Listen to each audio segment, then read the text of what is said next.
From the crossroads of the Ozarks, it's P.I.D. Radio. I'm Derek Gilbert. I am Sharon Gilbert, and like it or not, we are back. We took our little bit of vacation over December, and it was nice. It was. We spent 2 weeks watching kaiju movies. We're still watching kaiju movies, and if you don't know what that is, it's Japanese monsters. So Godzilla, Mothra, Mechagodzilla. Oh, yeah. You know, the one we call Spiny Norman. And Garrus. Yeah. Mm-hmm. Well, I call him Spiny Norman. He does look like a hedgehog. I know. Supposed to be an ankylosaurus, but yeah,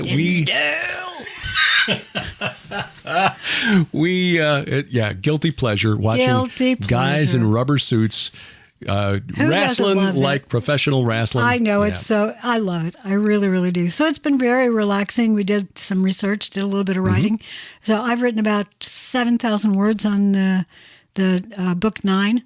Well, I already had about 50, 60,000 words on book 9. Which means you're most of the way there. Well, getting there. I tried to make it over 100,000 words. I'm at about 37,000 on the God Game. I know. So that's coming along. That is the follow-up to the God Conspiracy if you are, playing the home game. but the God Conspiracy, such a good book, and I love the characters in it. And you sort of touched, when you did a little bit of a rewrite before we released it, was it last year? It was last year.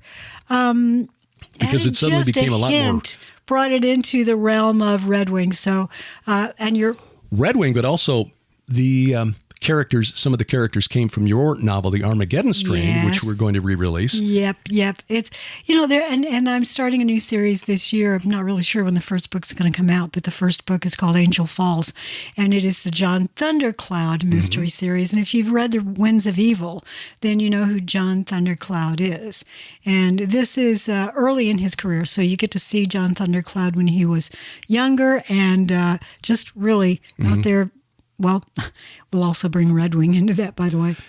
So all of our fiction is sort of coming together. It's merging together in a massive kaiju conglomeration of goodness. But we're also working on a nonfiction book called The Gates of Hell that we plan to have out before the end of this year. And I've got about 35,000 words on that. So and I've got about 5,000 words on that. I know it's not much compared to yours, but I've been thinking about fiction for a while. But yeah, there are a lot of things going on in the world that, happened while we were, watching kaiju movies. But we're going to catch up with you talking about December and talking about things going on in January. Speaking of things going on in January, McCarthy finally got in. Kevin McCarthy is the new Speaker of the House of Representatives. The 118th Congress finally has a speaker who can gavel the sessions into activity. And that the aides actually get paid now. Oh, well, yeah, there's that. I'm sure that they were really excited for this. Took 15 votes, which, interestingly, I really love the way this was. No, I shouldn't say I love it. I was really amused at the way this was being portrayed by the corporate media. That, this is a failure of democracy. The Republicans can't get their act together. This is awful. This is horrible. The Congress is in the gridlock. We can't get anything done. So, well, look, back in the 19th century, there was a fellow who became Speaker of the House after, I think it was 133 votes. It was. I was going to say it was over 100 votes. Folks, this is what it looks like when people have the right to vote and choose. This is democracy, or a representative republic in action. We're closer to a democracy than we were when the framers founded the Constitution, wrote the Constitution. And mind you, back in 1850s, they had knives and guns in there. Yes, they sitting there, sharpening their knife on the sole of their boot. Right. That was sort of intimidation. Heavy canes that they used to club one another into submission occasionally. Yeah, it was actually physical. A little more toxic masculinity back in the day. And I use that phrase in air quotes because I think the world could use a little more toxic masculinity right now. Not toxic. No, just masculinity. It's what Can we progressives. Just boost the testosterone amongst the male population? Well, it's what progressives, and again, that word should always be in air quotes because what they propose, what they support is not progressive, it's regressive, but it is not toxic. Being masculine is not toxic if it is properly applied. Any more than truly being feminine in the biblical sense of the word. Yeah.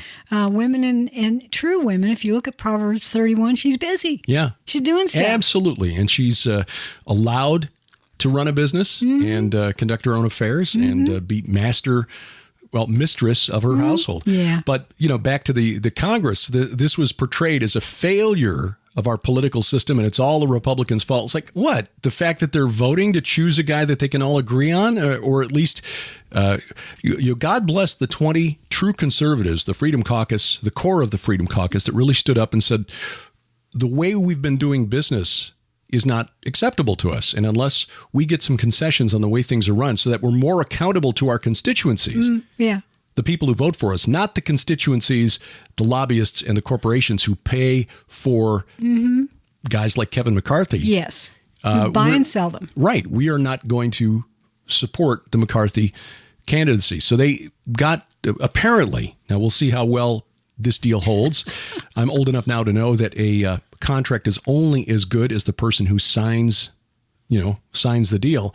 And if that person's no good, then the contract's no good. But we'll see what happens. Yeah. But folks like Andy Biggs, Lauren Boebert, Chip Roy, Matt Gaetz, and so on, if they did get some concessions, especially on voting for appropriations bills, the House just pushed through a $1.7 trillion omnibus spending bill before the end of the 117th Congress when the Democrats had control, and Republicans went along with it to get it through. And they airlifted it over to Biden, who was on vacation. In the Virgin Islands, right. Yeah, he's not even in D.C. So it's generally sold through the media as we have to do this, otherwise our soldiers won't get paid. Well, that's because you're basically jamming together 8 or 9 different appropriations bills into one omnibus spending bill. Congress hasn't operated with a constitutionally mandated budget for decades now. So they just kind of keep kicking the can down the road. Well, we'll just, deem as passed, and we'll just, and Republicans, but the uniparty bill. It is a bloated bill. The uniparty in Washington, D.C. has been doing this for a long time. It's how business gets done. Well, you've got 20 people in Congress who stood up and said, we're not going to vote for Kevin McCarthy just because the corporate media says that he's the guy. He might be the Republican leader, but we're not voting for him for speaker until. And the way this works is just as in the Knesset, where you've got to get 61 members in your coalition to form a government. The Speaker of the House has to get at least 216, I think. 218. Oh, was it 18? Yeah, it's half plus one. So 435 in the Congress, so you need 218 to get it. And with Republicans only having 223 seats, they had to get at least, they had to whittle down those 20 objectors down to 5 or fewer. I like the way you say half plus one, because there are 435 members. Yeah. And half of that would be 217 and a half. Yeah, so, okay, half plus a half. So who in there is only a half? I think we could probably point to a few of them in there. Yeah. So anyway, so that was done. So now Congress can get back about the business of what? I don't know. Of avoiding responsibility. I don't know. In the meantime, today, we're recording this, of course, on the 7th of January. And today is actually the Eastern Orthodox Christmas. Right, yeah. And Vladimir Putin celebrated that in a cathedral, of course, with the Grand Poobah of the Eastern Orthodox Church, the Patriarch. Kirill. Patriarch Kirill, I think. But Putin was all by himself, except for his bodyguards. Yeah, security purposes, I imagine. So, So he stood there and, privately celebrated. And in the meantime, breaking the Christmas truce with Ukraine. And that could have been a two-way. Yeah. Okay, you fired at us there. We're going to fire back. Yeah, we, at least I, and you probably do as well, are very skeptical of news that comes out from one side or the other. I'm skeptical of everybody. Yeah, trust Who no are one. you? Are you really, Derek? I can't even tell that I'm not sure I'm here right now. It is difficult to really Godzilla just poked in the window.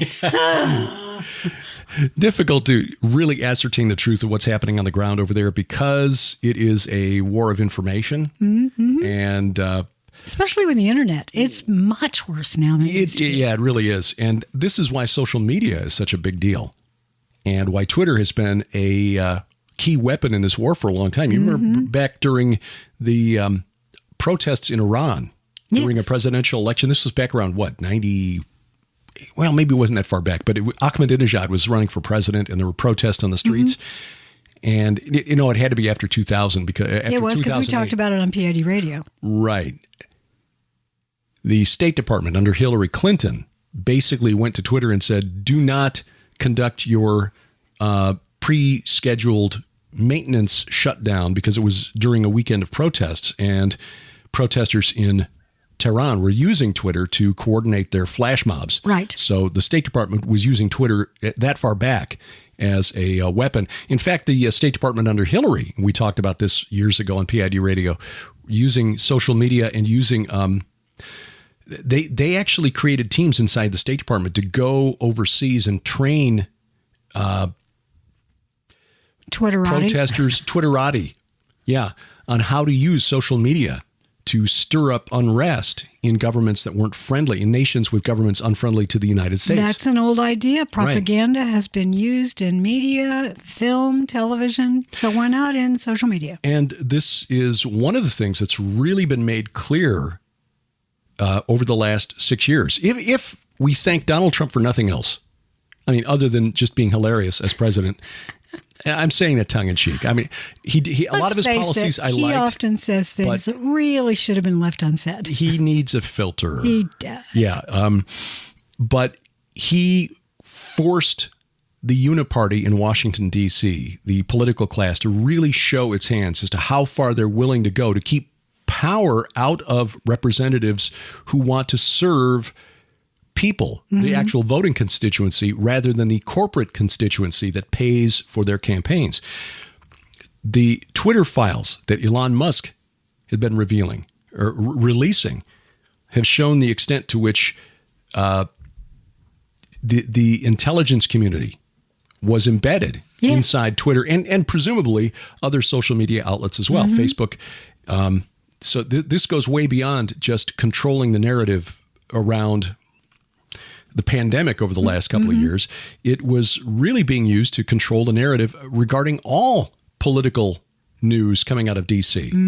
And it's distressing because we Americans kind of raised with this idea that speech is free. But even that is changing here over the last year or so, where progressive now are openly saying, Senator Ben Cardin of Maryland just recently saying that social media needs to go farther to eliminate hate speech. He actually said flat out, hate speech is not protected by the First Amendment of the Constitution. Define hate speech. See, it's whatever you don't like. Therein lies the problem, right? I know. If hate speech isn't protected, then no speech is protected.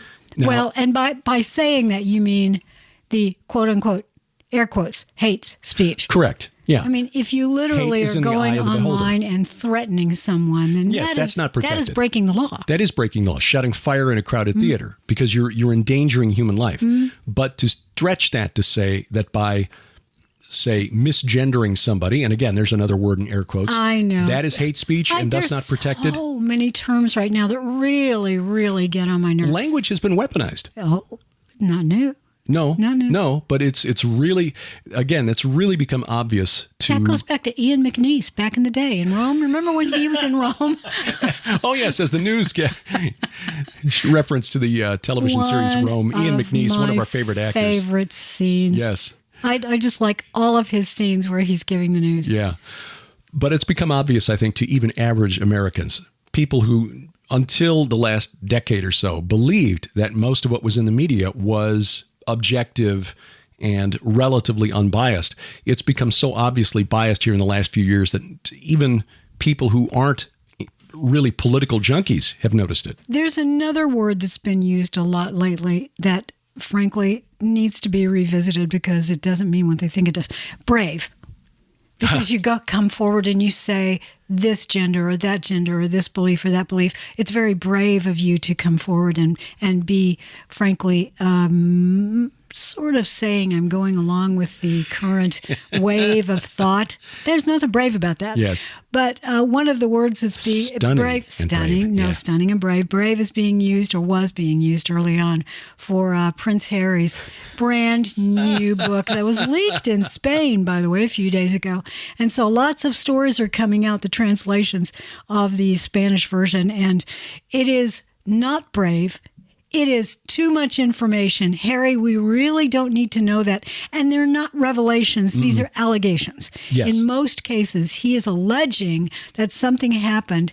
And you can bet that when he is pinned on it by some interviewer, he'll say, well, it's my truth. Mm-hmm. Quote, my truth. Yeah. That's another phrase that we see over and over again. That simply means that how you view the world is correct.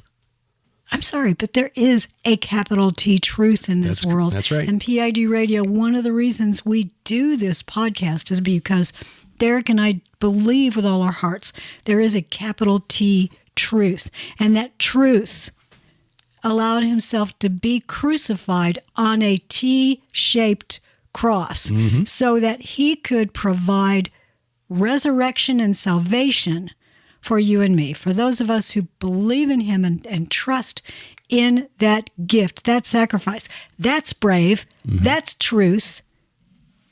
That is that's the real deal. And sadly, it's getting lost in this relativism that says feels is real. This is how I feel. Therefore, it's reality. Yeah, it is. I think part of an ongoing effort to take over the education system. And this is not just new in the United States. I'm going back centuries now. Oh, yeah. With the adoption of Enlightenment ideals. Yes, it goes back to the 18th, well, actually, very late 17th century. And even before, you could argue that it began in the 16th. But 16th century, you mean? Yes. Late 16th. If you go back to John Dee in a way, but then that sort of idea goes back, centuries and centuries. Well, that's the whole point. Again, it's not progressive, it's regressive. It's returning us to an idea where everyone does what's right in his own eyes, as the Israelites did in the Old Testament. It is. Thank you for saying it. That's what is at work here. And it's been a progress of incremental changes in education. The idea that there is a fundamental unchangeable truth, and that you can know the truth about certain things, to this idea now where over time it is accepted in academia that there is no ultimate truth. Even math and physics are no longer, okay, it's what I feel that, and besides, it's a white man thing. Well, that's, What? yeah. Math is racist. Physics is racist. Everything is racist. Look, I don't want to... No, don't even go down there because, frankly, it's... But what it is, ultimately, is a way of pitting small tribal groups against one another. Which is exactly what Jesus said would happen. Yes, nation against nation. No, it's ethnos against ethnos. Tribe against tribe. Against ethnicity against ethnicity. Yeah. And that's what has happened here. When somebody like Meghan Markle can claim that she's been discriminated against... It's like, I didn't even know that she had any African ancestry until she made a big deal of it. It's like, sorry, you don't look like it. You don't act that. It doesn't really matter to her how you and I believe that the world has behaved. Again, it feels as real. Yeah, I mean, she said that she was an only child. She's got 2 siblings. Right. And she went to Northwestern. I'm white, middle class, Anglo-Saxon male. We couldn't afford to go to. She went to a school when she was young that was attended by Natalie Wood and many other, Hollywoodites. She was raised, frankly, in a form of minor luxury that you and I would. I don't. Look, I was raised by Eastern Kentucky hillbillies. I love it. I wouldn't have been raised any other way. Salt of the earth. Yes, indeed. I mean, the fact of the matter is that there are a lot of people in this world whose skin tone is a lot lighter than Meghan Markle's, who found it a lot more difficult in their life journey than she's had. Yes, indeed. So, she and Harry claiming help, I'm being oppressed. It's like a Monty Python sketch. Well, it's so here's ridiculous. The thing. Skin color shouldn't matter at all. Yeah. Well, again, this is another thing that's completely reversed during our lifetimes, because in the 1960s, you had Dr. Martin Luther King Jr. Regardless of what you think about him, his message was correct. We should be judged by the content of our character, not the color of our skins. Amen. And yet now we're being told, unless you grade on a color scale, you're racist. Like, wait a minute. I know. Look, the bottom line is capital T truth has disappeared, and it is leading to a an almost narcissistic view of the world where do what is right is in his own eyes. That's narcissism. Yes. Do what and thou you wilt. have to do Shall be the whole of the law. I know. And this is a spiritual thing. It is not an educational thing, even though that's one aspect of it. These are tools. Education and entertainment and social media, all of politics. These are all weapons wielded by the spirits behind this rise of ethnos versus ethnos. It manifests in a lot of different ways. One is this critical theory. Critical race theory. Well, critical theory is the overarching philosophy. Critical race theory is just a subset of that. Critical theory is a broader discipline, if you will. That's probably not a good term for it, but anyway, it arose in the 1920s out of Frankfurt, and was brought into the United States through Columbia University. But broad strokes now, it just says that there are always a group of oppressed people who are being oppressed by the oppressors, and the oppressed need to rise up and throw off their chains. It's essentially, the doctrine behind communism, but taken down to when you start narrowing that focus even more. Critical race theory is that it's always one skin color, one ethnicity being oppressed by another.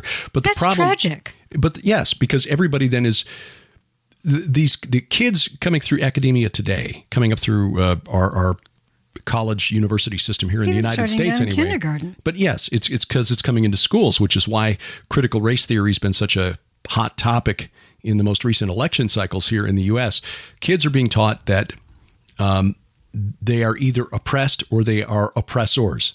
So if your skin color is one shade, you're oppressed. If you're another shade, well, you're a bad person because your skin is this color, so you are an oppressor. The problem with critical race theory, and this gets back to the overarching spirit behind all of this, ethnos against ethnos, right, is that when the oppressed rise up, throw off their shackles, and take control of the government from the oppressors, they become the oppressors. And then you've got a new group of people being oppressed who then have to in turn rise up. In other words, it's chaos. It is chaos. And it is a perpetual motion. It is a perpetual cycle. Yeah, right. It's tragic.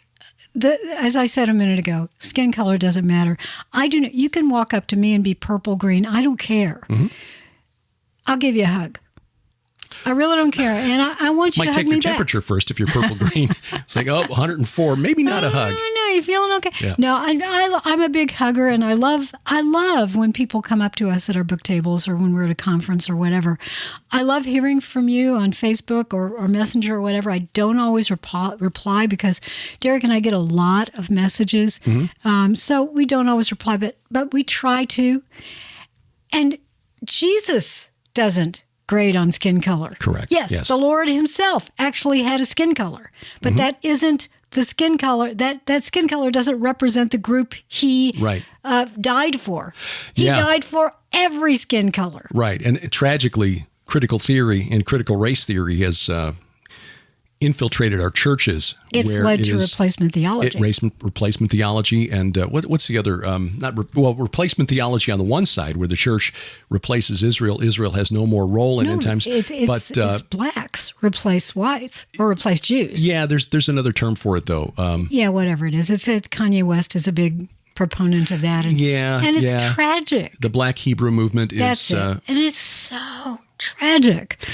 But even in Central America, the Jesuits were using this as a way to stir up rebellion against governments back in the 60s and 50s and 60s. Yeah. The idea that Jesus' mission was not to save us from death, which is clearly what the Bible tells us, but he was sort of a revolutionary, a political revolutionary who was there to stir things up and overthrow the political structure in Jerusalem and ultimately Rome. That's not in there. That is not in there. He did not say, go forth and form political action committees. He did not. Well, enough of politics. There are other things going on in the world, kaiju monster movies, for one thing. Economy is one. Yeah, let's talk about the economy. Do that right now since you're saying it, and then we'll talk about technology advances and things like that. Okay. And kaiju. We can do economy and then say technology after we take a break. Sure. Yeah. There are a number of signals that are flashing red when it comes to the economy. So if you have the means to do so, this is not to scare anyone, just to be aware that things are probably going to take a sharper downturn in 2023, which isn't really to be expected. What's happening in a again, very broad sense. And the older I get, the farther away I get from my economics degree, undergrad degree. So I don't have a master's or a PhD or anything.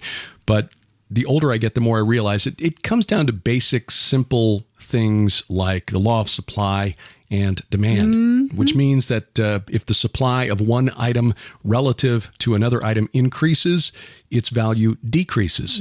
And conversely, when it decreases, then the value of that item increases. It's the same with dollars. Exactly. The more you have, currency the is just less there a commodity. And so prices at the grocery store aren't going up because those things are worth more. It's because your dollars are worth less. We had a sugar rush in the economy with all of the COVID bucks that were sent out, the stimmy checks that went out to everybody, including to people like, well, frankly, like us, who didn't need it. No. Because we were still working and drawing income. Because we work from home. And we got income, and then we got these extra checks. Well, It's like, what isn't this? Turned them around to other folks, gave them away. We hired a contractor who was finding it difficult to find work because everything was shut down. It's like, here, come, build a porch in our house, fix our deck. But that money in circulation increased the supply of money, which meant that dollars are worth less. It was intended prices are going theoretically to stimulate the economy. Right. But they're finding out that a lot of the money that they sent out, because they didn't do very good means testing on the money that was sent out, a lot of the requests that they got for paycheck protection were from companies that didn't exist or didn't need it. Southwest Airlines has now got some splaining to do. They got lots of money from the government. They had $6 billion that they got from the government, right. And they gave it away to their execs. Yeah. Hey, bonus time. Maybe you should upgrade your Windows 95. Oh, no. It's perfectly fine. Booking system. It's probably fine. So only it's not. Right. And so now they're really in trouble. But this is why we're running into a situation now of stagflation. This is like the Jimmy Carter years over again. Back in the 70s when I was in high school, one year we had a debate topic that dealt with we should significantly change America's energy policy. And I made some argument that we needed to make America energy independent so we weren't dependent on OPEC anymore and return to the years of stagflation. Well, you were right. Stagflation is under traditional economic theory is not supposed to happen because when you have a recession, it's essentially a contraction of the money supply, and so the economy turns down. You're not supposed to have a recession with rising prices. That's stagflation. The economy is slowing down while at the same time prices are going up because the money's worth less. That's what we're in right now. Classical economists would say this can't happen except that we can see it happening right in front of our eyes. Except we are in a recession. Because the actual definition is 2 quarters in a row of contraction. Yeah, well... Which we had last year, and the Biden administration said, well... That's not really what it means. No. I mean, okay, we know this was the definition of... Anyway, there are a number of signals that are pointing to a downturn. Shipping companies like FedEx Freight... container shipments. A company called Flexport said a global shipping downturn is underway. The Baltic Dry Index. I'm going to look this up while we're talking here. This is an indicator of what it takes to ship raw materials for the economy. Bulk grain, iron ore, coal, how much is actually like that. Floating on the water at a given time. And this past week, as we're recording this, it dropped faster in a single day than at any point in the history of this chart. Right. Now, the current rate on the chart, that was Tuesday of this week. It dropped from like 1725 down to like, 1250 in a single day, which was like a 7.5% decline, something like that. Was that maybe more than that. Anyway, the point is it was the largest single day decline. It doesn't matter. Math is fungible. There are no firm answers in math. Yeah. Or fungible? No, that's it was probably a much higher percentage, like a 25% decline, whatever. But the bottom line is, in a single day, it dropped more than anywhere. Now, right now, the index is at 1130. It's at 1130, which is traditionally about where the index has been since they started tracking this in 1984. Didn't it peak much higher than that? Oh, yeah. Back in 2007. And I remember this very clearly because that was about the time I just started working for the steel company. Mm-hmm. And mills, because prices were shooting up so quickly, mills that were quoting us on loads of beam or channel or angle or whatever, right, were basically giving us quotes that were valid for one day. Normally, it's like, okay, we'll send you a quote. It's good for 30 days. We were telling our customers this quote is good for today because we'll have to reprice it tomorrow. And then when things went off the cliff in late 2008, it was going the other direction. And we lost about a quarter of our sales staff when all that hit. So anyway, it hasn't fallen as far as it did back in 2008, but the single day drop this past Tuesday was as fast as it's ever been. So now, does that mean it's guaranteed a recession in 2023? Not necessarily, but there are other indicators that are pointing that way. There are other indicators. Yeah. Amazon has let go 18,000 employees. Yep. That's a sign that they are either putting in robots to take care of things, which is partially true, mm-hmm, but it also probably means that they're not getting as many orders, which I think is another reason why the Baltic Dry Index is lower, because there's less traffic between China and India, which are the main suppliers for organizations like Amazon and Walmart. Mm-hmm. And I think also you're seeing contraction within countries, that China is now using its own coal, keeping its own steel. Australia's keeping its own coal for the most part. The United States, I'm not sure if we're even mining coal these days, but because of the war in Ukraine, a lot of things suddenly changed. Mm-hmm. Because of the war in Ukraine. The Cold War began to heat up. This is a proxy war. If you're not aware of it, this is a proxy war between Russia and NATO. Yes. It's just that NATO doesn't seem to know it yet. Well, I think NATO knows it. They're just trying to pretend that it's not for the purpose of they're plausible not deniability. They're not admitting it. Yeah. Yeah, we're sending, guns to Ukraine. And what the Ukrainians choose to do with them, we don't know. Because of that, some shipping is down because you simply cannot ship in certain areas.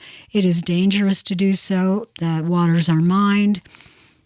I think that this is leading to not only protectionism amongst countries, but less commerce, so that you get this Baltic Dry Index go down, mm-hmm, and so prices go up. But along with that, we've got things like the highly pathogenic avian influenza, which has been hitting flocks all over the world. Mm-hmm. Hence, the price of eggs and chicken have gone way up. Again, supply of those commodities has dropped relative to the amount of money chasing them, so they are now worth more. Exactly. Yeah, it takes more to get those. Yeah, again, the Baltic Dry Index, not a perfect indicator, but container shipping rates, I was looking for this chart while I was talking and didn't find it, but the actual rates for shipping from this summer have dropped by more than half, moving containers from say Shanghai to Los Angeles. And that affects these big companies like Maersk, that provide the ships and the containers. That's another company that's been warning about this. So you got Maersk and other shipping container companies saying that demand for space on their container ships has dropped, which is, again, a leading indicator, because that means companies that need the raw materials they would normally be buying and shipping on those ships are saying, we're not expecting as many orders for new, say, washing machines next year. So, well, speaking of washing machines, that's going to lead us into tech a little bit, and this also overlaps with a Venn diagram with the economy. I love Venn diagrams. I do too. We'll do that right after the break.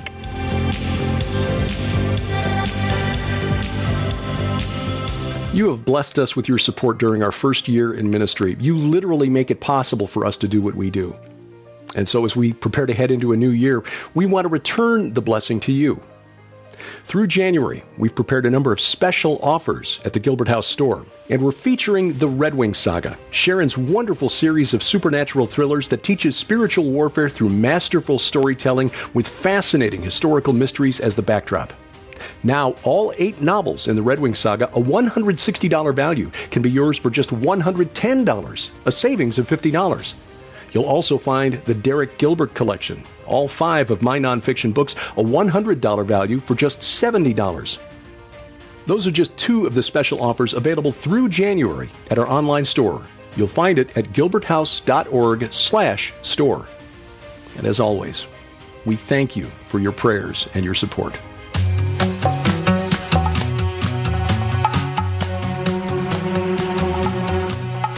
Welcome back to P.I.D. Radio. I'm Derek Gilbert. Oh, well, I'm Sharon Gilbert, and we want to remind you before we forget that we have a free app. Please take advantage of the app because it gets all of our content directly to you. We try to be careful about words that we use without really modifying what we're talking about. But frankly, when we're talking and using free services like some social media sites, it's their playground, their rules. They can yank the plug whenever they choose. But if you get our app, the content is hosted by a Christian company that does not censor us, and it brings it right to your smartphone, tablet, or even your big screen, Roku and Apple TV. It's available for all of those platforms. You'll find it at gilberthouse.org/app or pidradio.com/app. No, you can get everywhere. Yes. By the way, we want to just really quickly thank you, everybody you've been so kind to support us through. You can donate to. In fact, on the app. You've got a donate button, so that will take you to the page on our website. Yeah, it's at the information. It's not a separate standalone tab. But you can also go to gilberthouse.org/donate. Yes. And you can do that through Stripe now. Yeah, so if you go to the About tab on our app, you'll find an option that says Give, but that takes you to the website. And some of you even send us checks. Imagine that. Writing a letter. You guys that do that, thank you so very much. It is really encouraging, and we truly, truly appreciate it. And it helps. It really helps because, web hosting and paying for the app and lots of things, they add up.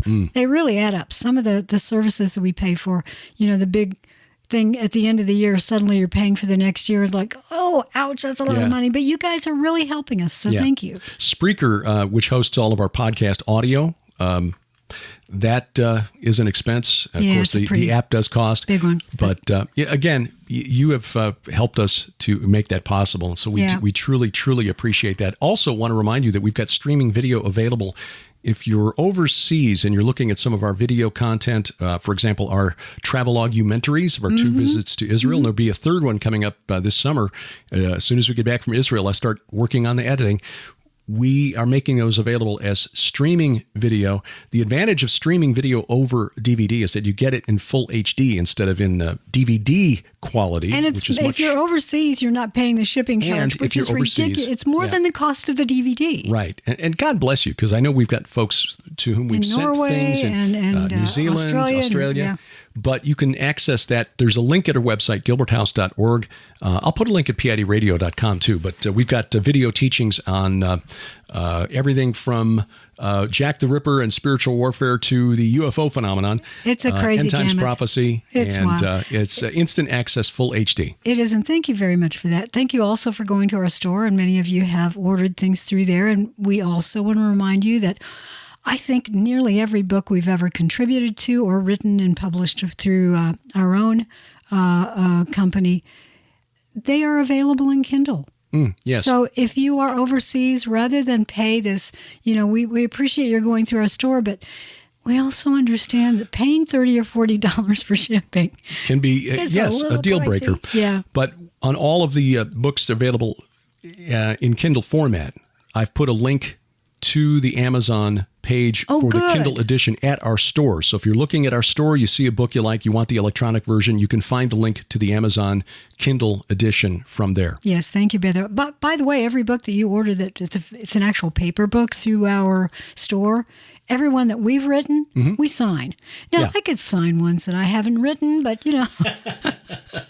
we've also got a few Tom Horn books at our store simply because Derek and I contributed to them in some way. So it's a nice little variety. Yeah. So yes, the economy / technology. Technology. Yeah, Mecha Godzilla is really what we've got here. No, I was thinking Bankman-Fried because, in a way, this whole idea of digital currency, that's technology. And Bankman-Fried is just, that whole thing is blowing up. I'm glad you brought that up because this really blew up before, when we took our break for PID Radio.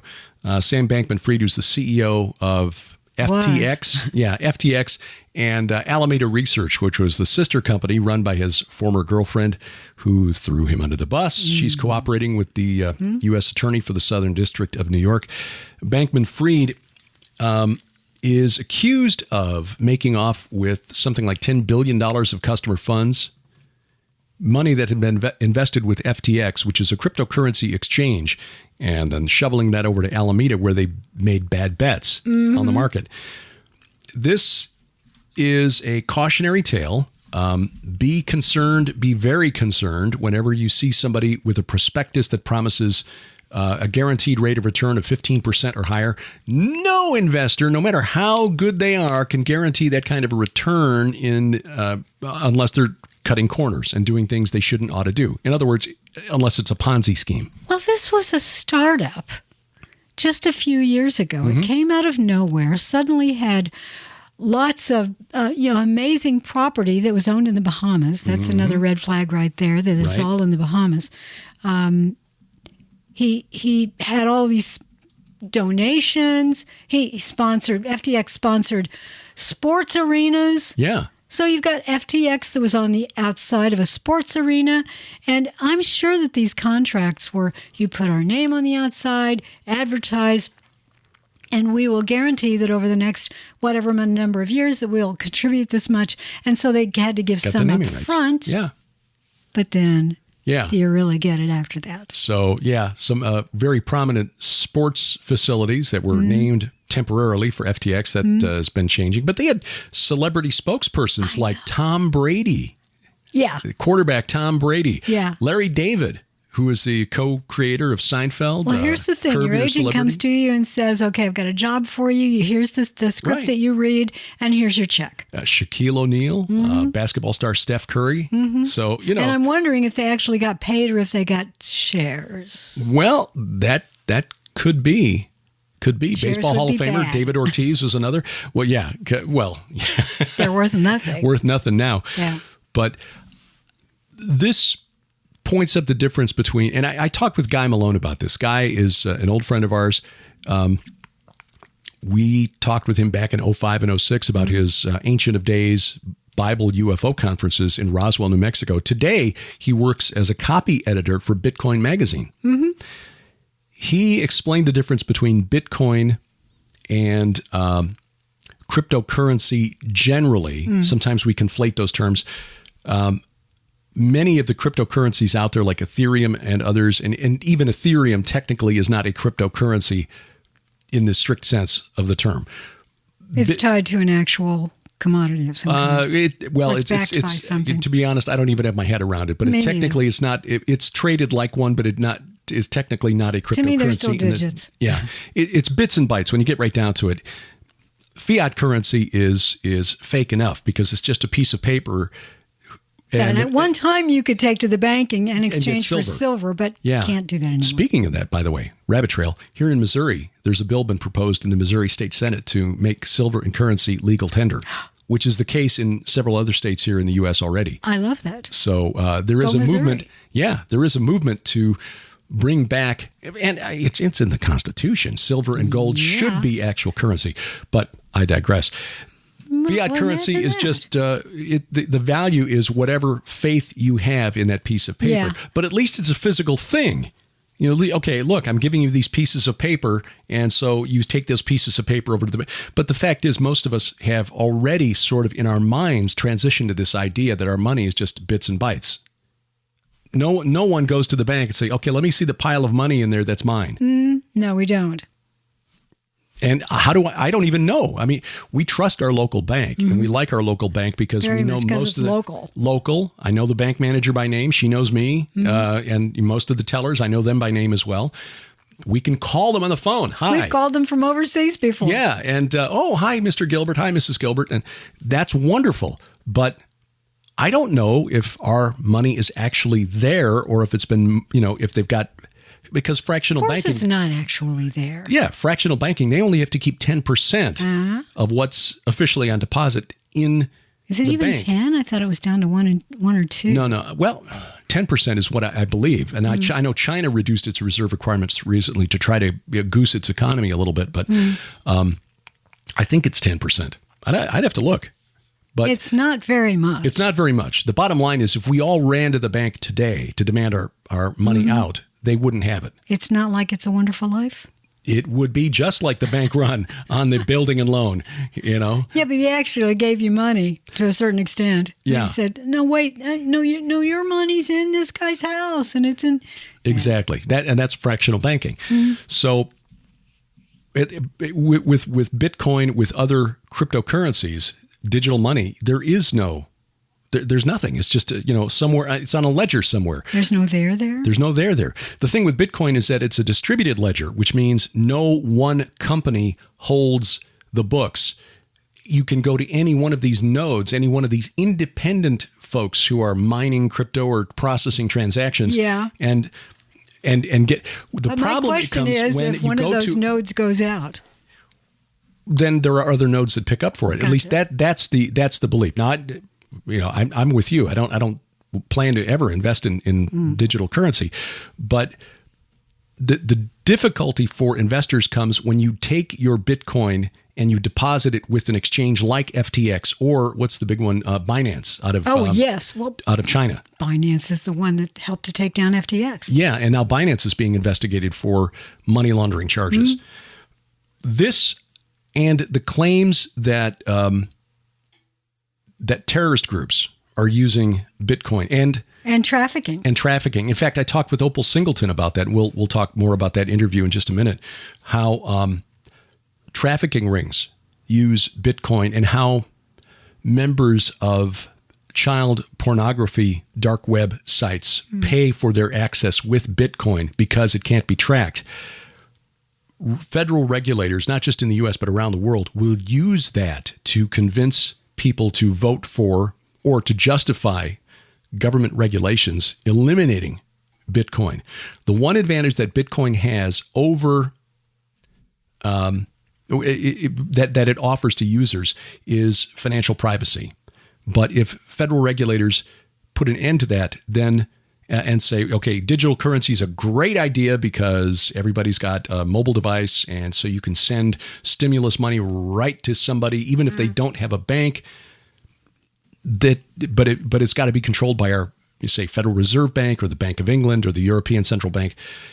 There is no more financial privacy, and furthermore, they can control where you spend and how you spend that digital currency. And I think the collapse of FTX is part of this plan to eliminate private cryptocurrencies or digital currencies like Bitcoin. And here's where we get into, because we've talked about tech a little bit in the economy, and this is, I think, where we get into those four writers that you and I talk about on Unraveling Revelation. One of them appears to be, he's the one carrying the scale, which is not only economy, but also this idea of the zugos, which is how you hook up oxen to a yoke.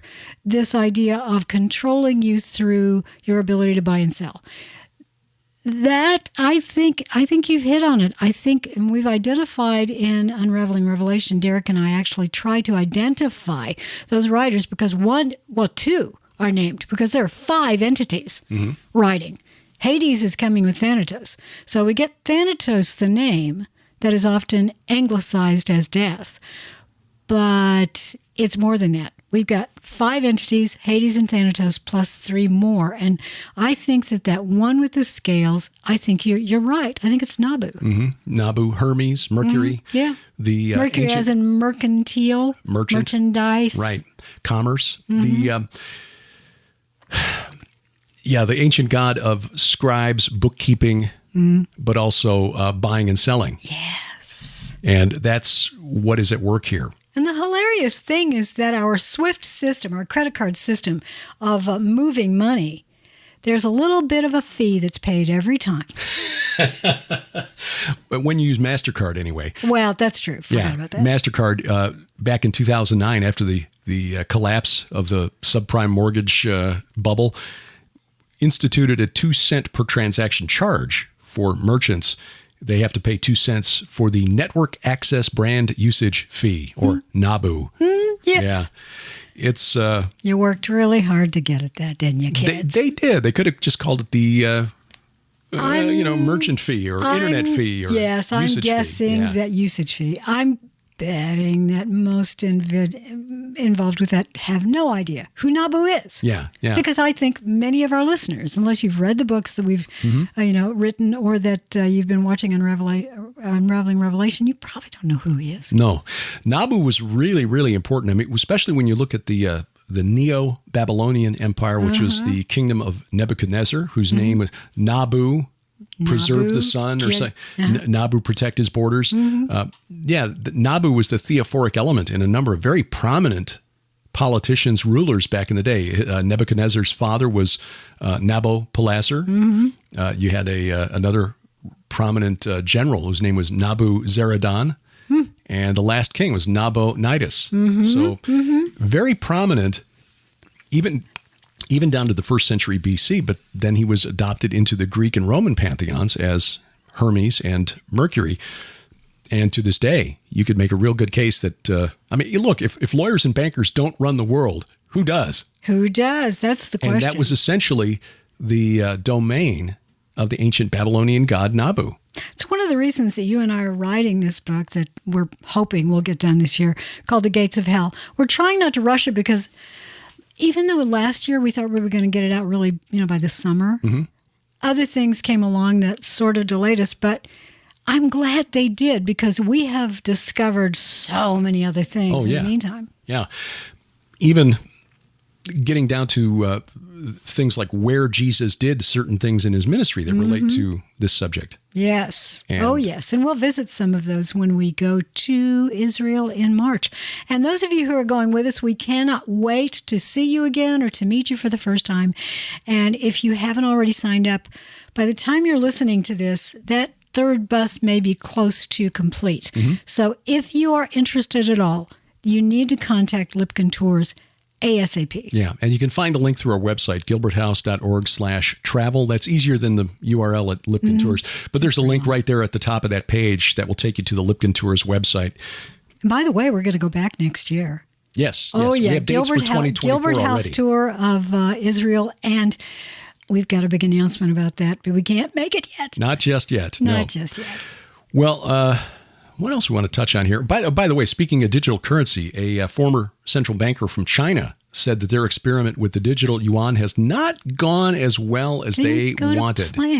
No, they're not finding people using it as much as they had hoped. They found that the number of digital yuan transactions, 2 years after they launched it, has just clicked over 100 billion yuan, which is about $14 billion.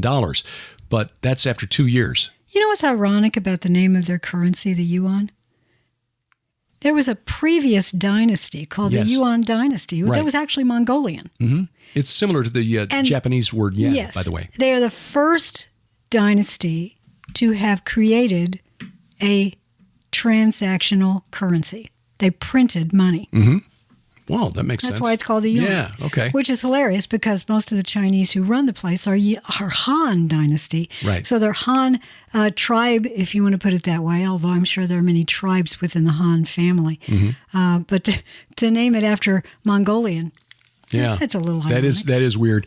But they say that less than a third of the people that use mobile payments in China, which is like 900 million people, using apps for payment, which has become more and more popular. Just wave your phone at the checkout, and that they deduct the money from your account. Only about 261 million have set up an e-yuan and a digital yuan wallet, but many of those aren't even using the digital currency. The New York Federal Reserve is testing one out right now, though.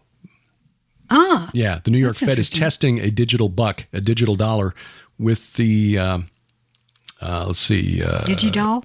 Yeah, and it's got some rather big players, financial heavy hitters in the New York area that are part of this 12-week trial run. So it is coming. It is coming. And I think that we just have to be prepared for it. I know that there are some Christians out there that are trying to set up a parallel economy. I pray for their success. I wish them well. Pray God blesses them. But we as Christians just need to be aware of the times that we're in and what's going on. By the way, getting back to the four horses, the four riders, Thanatos, we mentioned a minute ago, he has a couple of weapons. One of them is to spread plague, which is also something Apollo did, by the way. And he also he wields a ramphaya, which is a curved machete kind of blade that was used in butchering animals. So this isn't a just get out and stab or swipe off your head. This is butchering. And I think it's interesting in that we've got so many knife attacks in the United States and in England that are used, the perpetrators use machete-type blades. Yeah. It's a spiritual thing. It is a spiritual thing. But also getting to the idea of plagues, I keep an idea on a look on all these things going around the world. In Turkey, and again, don't panic. We're going to try to go to Turkey in October of this year, but you're not going to be plagued by this. There are 50 villages in a part of Turkey that have been quarantined because smallpox was detected in their animals. I wasn't even aware that animals could get smallpox. I knew that there was a version of the pox virus in cows called cowpox. So, and there are other animal versions of this, but monkeypox being one of them. But which has been rebranded MPX. I know, MPOX, Mpox. But yes, smallpox was detected. So smallpox has not gone away, and our military continues to keep vaccines against smallpox in reserve should it break out in a region that is a theater of war. We also, the United States and Russia, keep frozen samples of smallpox on hand, even though theoretically the disease has been eradicated, in which case I was asked, why is smallpox breaking out in Turkey? That's a really good question. Do not have an answer for that. Smallpox back in the day it would just periodically go through an entire population in anywhere in the world. And eventually it was said that we managed through vaccination programs and the correct way of doing it. You'd ring vaccinate an entire city and then make sure that it didn't propagate throughout the population over the course of the next 10 or 20 years. And then you said, hey, it's gone. I don't think it's gone. No, it's been greatly reduced. And I think in large part because of improved nutrition and better hygiene. Well, and it didn't propagate for a long, long, long time because most of us were vaccinated against smallpox. True. I was. Yeah. But no longer do you see that. You also no longer see most countries vaccinate against polio, which is making another comeback. And I think this is an important point to make, that vaccine is based on a tried and true technology, vaccine tech. Yeah. And it's a virus that doesn't mutate very quickly. Exactly. Unlike the RNA-based Unlike some viruses. of them. Well, yeah, there are a lot of viruses out there that we call the common cold, and they look, by the end of the day, it will have changed some of its genes. Yeah. Yeah, go back 3 years on Sci Friday, and you'll see that you were talking about this back then when the news was coming out of China about this new virus. Yeah, we won't go back into that anymore. Right. But yes, there are things that are propagating around the world, not just the influenza that's going through flocks, but also, well, I've seen anthrax show up in some countries. And as long as we're speaking about, generally speaking, roughly speaking, technology, there's a startup company in Mexico that claims it's launched sulfur particles into the atmosphere. Geoengineering, solar geoengineering. That's not, I know I've seen the idea of putting a shield between us and the sun. Well, that admits that the sun actually has a role to play in so-called climate change. Yeah. Yeah, it does. Well, no, they'd be claiming that they're just trying to offset human activity. But the point is, we've been told for years that the idea getting rid of humans? Well, that's part of it. That really is. But we've been told for years that chemtrails were just a conspiracy theory, and now it's being floated out there as a... Get that tinfoil hat off your head. You're too cute wearing that thing. Just cute as a button. He just had a birthday. Derek just had a birthday, and he's now 61 years old. Yes. Couldn't be cuter. Every day you get cuter. How do you pull that off? You exercise regularly by tapping on a keyboard. Yeah, that's the majority of it. My fingers are in great shape. We finally invested in a treadmill, one of those analog ones. you have to actually power it with your legs. Yeah, it doesn't have a motor in it. Exactly, Yeah. but we're looking forward to that coming in next week. Yeah, so that'll hopefully get us a little bit more exercise. We're going to just be so buff. Yeah. Talk about, kaiju Sharon. That's it. Well, 2023 is going to be an interesting year. We've got, of course, the Israel tour, and pray that the October tour comes together. I pray it does. We're Turkey, working on because it. that should be really interesting as well. I know. Visiting Aaron Göbekli Judkins, Tepe, Judd Burton going with us probably. We've not made that official, but that Oh, is, sorry. I just blurted it out. We'll that's call what that they're a telling soft us. launch. Yes. Soft launch. But assuming that it comes together. They're still working on it because they Judd will. is still trying to recover from his illness from last year. He's getting stronger every day. And today is his birthday.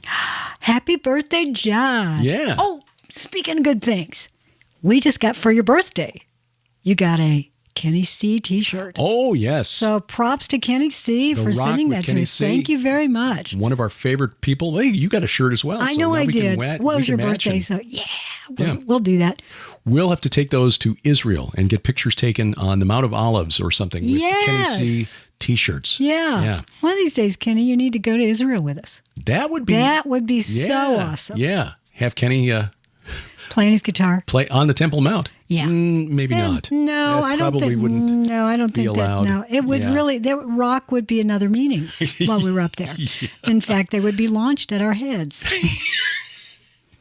Yeah, that would not go well. No, things are. By the way, Netanyahu is officially over the break. He is officially taken over as prime minister. Yeah, and he's got a cabinet now, and some members of his cabinet perhaps aren't as popular with the West as they might have been. Yeah, Itamar Ben-Gvir, who's Head of security the police. chief, head of police, right, and as part of the deal to join the coalition, apparently negotiated responsibility for the border police in Judea and Samaria, from which is currently under control of the military, to under his control. And the chief of staff for the military just informed Prime Minister Netanyahu that if this is the case, we will not obey any orders from Mr. Ben-Gvir. In fact, we will redeploy the border police and replace them with reservists. Ooh. So because they don't want Ben-Gvir, because they feel it would inflame the situation. He's a lightning rod. He is a lightning rod. He went to the Temple Mount this past week. He's done that in the past. He has, but this is the first time he's done it as a member of the government Cabinet, coalition, as a cabinet member. And so the UN Security Council is going to take up the issue of his visit to the Temple Mount as a matter for the United Nations Security Council. Do you feel sometimes like, Jerusalem is becoming a cup of trembling? Well, yeah, I can tell. We've started, by the way, a TikTok channel, and mainly is to show little video clips. I'm not a TikTok fan at all. No, I really do not like that I app. find it really annoying. It's annoying. Oh, it is. It's constantly badgering you with reminders. I'm only putting up with it just so we can. We put up a series of short video clips drawn from our tour videos just to try to reach a different audience.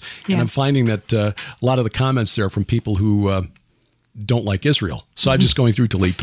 Yeah. But, by the way, also, thank you for many of you, if you've just found P.I.D. Radio because you've been watching Unraveling Revelation videos on YouTube, we've gotten like over 30,000 views of this one program that you put up there with Doug Hamp. Yeah. Thank you. I'm startled.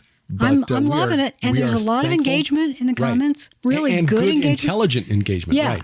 So we appreciate that. If you're watching on YouTube or listening to this even on YouTube, because we will share this to YouTube as well, we just encourage you, again, to go back and get our free app, because YouTube, it's their playground. We're not paying to be on YouTube, and so they could change the rules and pull the plug anytime. No, go to the app. So get our app, and that way support it's that Christian all company. and it's all in one place there. It is indeed. Well, I think we've blathered on. We have. Enough. Thank you for letting us take space inside your head for this hour. And until next time, tomorrow, be sure to join us for the Gilbert House Fellowship, our Bible study. We're back tomorrow morning with that. And tomorrow night, interview on my podcast, A View from the Bunker with Opal Singleton. Oh, that is so good. She is the CEO of a ministry called Million Kids, which is working to protect children against trafficking.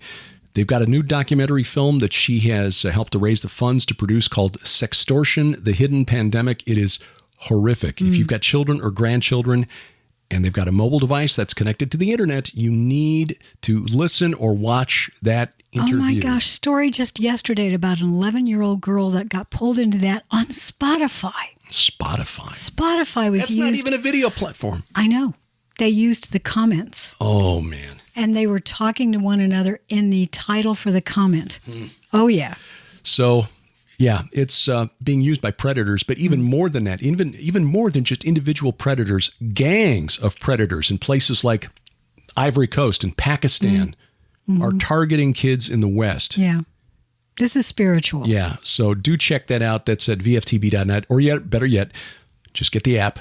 And until next time, I'm Derek Gilbert. I'm Sharon Gilbert. Have a glorious week, and we'll talk to you next time. Bye-bye. P.I.D. Radio is an outreach of Gilbert House Ministries, released under Creative Commons Attribution, Non-Commercial, No Derivatives 4.0 International License. Follow us online, PIDradio.com, Twitter @PID Radio, or by downloading our free app, PIDradio.com/app, or gilberthouse.org/app. Join us each week for our Bible study, the Gilbert House Fellowship.